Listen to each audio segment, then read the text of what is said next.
Hello, I want to welcome you to this week's First Presbyterian Church Update. We had a good vacation last week. Angela and I, it was good to be away. We had a great time with the kids and the grandkids in particular. But I'm also excited to be back. But I do a couple of things. I hope that you're being careful. It is really hot. The heat is really crazy right now. So if you have to be outside, be careful out there and just, to take the precautions. But I also hope that the heat, as extreme as it is and as dangerous as it can be, doesn't prevent you from experiencing life and experiencing God and looking for God. The other day, Monday, I got home a little before dinner and I went out and I spent some time in the shop, and boy was it hot, and it was like a sauna out there. But I hadn't been able to get out in the shop and do much, so I spent some time with the scroll saw, and I made this little thing, and it says, Jesus lives. Jesus lives. It's a compound cut on the scroll saw. That's not so important, but I share this with you because I was thinking about a book that I read a couple of years ago. It was about this couple that when they retired, they sold everything they had. They bought a sailboat and sailed around the world. And in particular, what struck me is they visited this one island country in the Pacific. I can't remember what island it was. I wish I could. But there was this great little tradition there.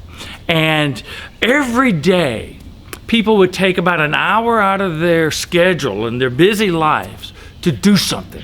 And when I say do something, they would learn something or make something. They might be practicing art, working on drawing or painting. They might be learning a musical instrument or singing. They might be doing crafts. And, I was thinking about that when I was on the scroll saw the other day. But I think it's such a great thing to try to expand our horizon. God has blessed us with so much in life, and we need to try to experience as much of it as we can and to learn and grow. So I hope that you will do that. I want to challenge you with something. I want to share two experiences we had, and I thought about sharing this past Sunday when I was off. We went to Wilmington and worshiped at a church where a friend of mine is pastor, a Presbyterian church. But years ago, when first church I was serving, I was on vacation, and we went to a large Presbyterian church one Sunday because I was off, and so we went to this large Presbyterian church. I won't name it. Literally, nobody spoke to us. We got there early. We had young kids. We walked around the church. We went into the sanctuary. Nobody but the minister spoke to me. They didn't know who I was. The minister did, but nobody else knew who I was. And nobody spoke to me. And it was just a really interesting experience to get in the car after worship and look at each other and say, not a single soul spoke to us. This past Sunday, we visited this church. And we got there about a half hour early.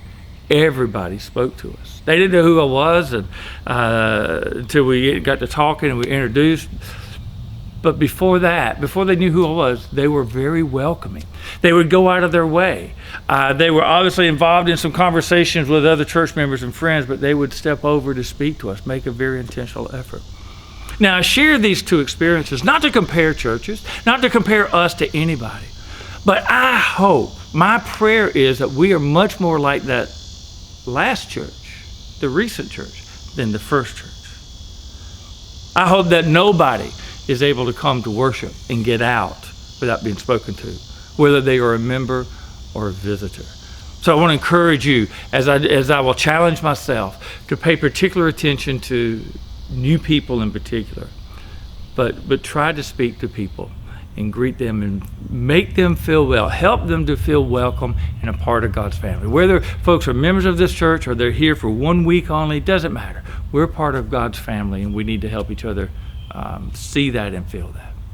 Now, this coming week, we're going to be starting a new sermon series, and I'm kind of excited about it. It's just going to be a 3-week little series, but it revolves around the question that I think every Christian and every church needs to wrestle with. Not just ask and answer, but wrestle with it continuously. And that question is, what are you willing to do for the good of the gospel? What are you willing to do for the good of the gospel?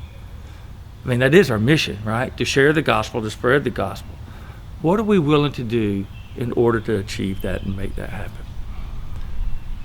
I think that's a profound question. But this week we're going to be looking at Jesus. And we're going to be specifically looking at two passages, John 10:11-18 and John 15:12-17. This is where Jesus says, I lay down my life for you.